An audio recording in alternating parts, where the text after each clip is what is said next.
When we think of a viral piece of content, what we're thinking about here mostly is something that was so popular amongst people that it was shared widely. And most of the success that I think we have had so far is what we would describe more as algorithmic success, meaning that the traffic is primarily coming from organic search. It is really in anticipation of what is going to become popular. One of my favorites of all time is a blog post that was called "What is Dirty Sock Syndrome and How Do I Fix It?" So published in the middle, summer of 2019, has almost 31,000 page views, almost 10%.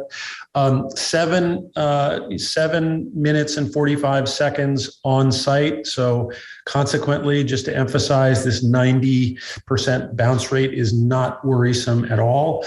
8th or 9th grade reading level, and this one does have a featured snippet, right? Now, what's fascinating, if you look at the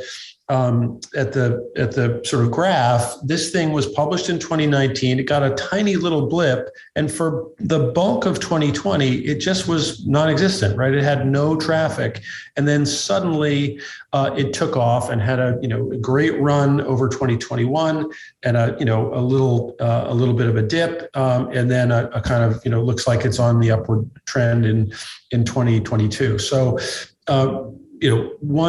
One example of many here that you'll see that these things don't necessarily happen instantaneously.